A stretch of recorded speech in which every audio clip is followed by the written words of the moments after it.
यमुनानगर में सीता अपने बेटे कुशल के साथ रहती थी। बेटे कुशल के बड़े हो जाने पर वो उसकी शादी पास ही के गांव की एक लड़की खुशी से करवा देती है। बहू, तू जैसी खूबसूरत बहू तो इस पूरी सोसाइटी में किसी की नहीं। बस अब तू इस घर की सारी जिम्मेदारी उठा ले तो मेरी चिंता खत्म। ये ले इस घर की चाबी, अब से ये तेरे हवाले।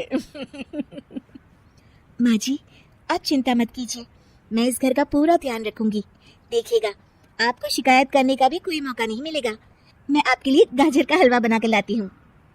शादी के कुछ ही दिन बाद खुशी के तेवर बदलने लगते हैं। माँ जी, मैं आपसे कह देती हूँ, मैं इस घर की बहू हूँ, कोई नौकरानी नहीं जो हर समय आपकी बात मानूं। बहू, मैं तो बस ये कह रही थी कि तू हर समय फोन पर ये किससे बात करती रहती है। हर समय तेरा फोन बिजी आता है। ये बात कुशल को पसंद नहीं बेटा। हाँ हाँ, मेरी तो हर बात सबको बुरी ही लगती है। अब शादी को कई महीने बीत चुके हैं, मगर खुशी कभी भी खुश नहीं रह पाती और वो अपने पति और सास से भी हमेशा झगड़ती रहती है। असल में शादी से पहले उसका एक प्रेमी होता है, गोविंद। वो उससे आज भी छुप छुप कर मिलती है। गोविंद, मैं अपने पति और सास के साथ खुश नहीं हूँ, चलो ना हम भाग जाते हैं। तुम एक काम करो, घर से सारा कीमती सामान ले आओ, उसके बाद मौका देखकर हम भाग जाएंगे। खुशी के पति और सास उसे बहुत प्यार करते हैं, मगर खुशी फिर भी उन्हें धोखा देती है और धीरे धीरे अपने घर से कीमती सामान को चोरी करके गोविंद को देने लगती है। उसकी सास को घर से सामान चोरी होने का संदेह होने लगता है। बेटा, समझ नहीं आ रहा, ये घर से धीरे धीरे सामान कैसे गायब हो रहा है। कौन सा सामान माँ?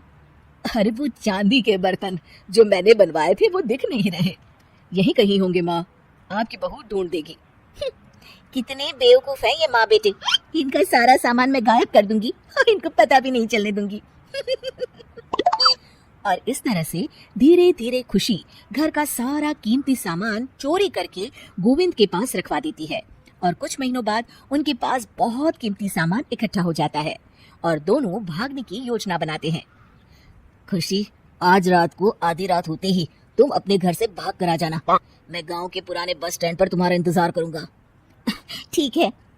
खुशी अपने कपड़े और गहनों की पोटली बांधकर पुराने बस अड्डे पर पहुंच जाती है और देखती है कि वहाँ तो कोई भी नहीं है।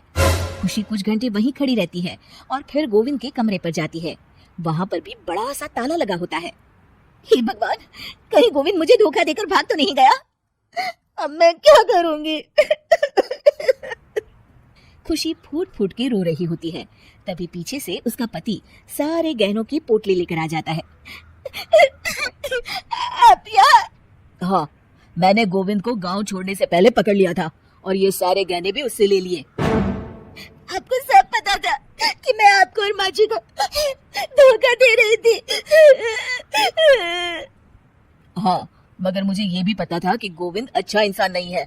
अगर मैं तुमको समझाता तो तुम कभी नहीं समझ पाती, इसलिए मैं चाहता था कि तुम्हारी आंखें खुद खुले। मुझे माफ कर दीजिए। कोई बात नहीं खुशी, मगर हमेशा ये याद रखना कि तुम्हारे अपने कभी भी तुम्हें धोखा नहीं देंगे। माँ और मैं तुम्हें बहुत प्यार करते हैं और हम दोनों चाहते हैं कि खुशी खुशी खुशी हमारे घर रहे, क्योंकि तुम ही तो हमारी खुशी हो। मैं आज के बाद आपको और माँ जी को कभी निराश नहीं करूंगी।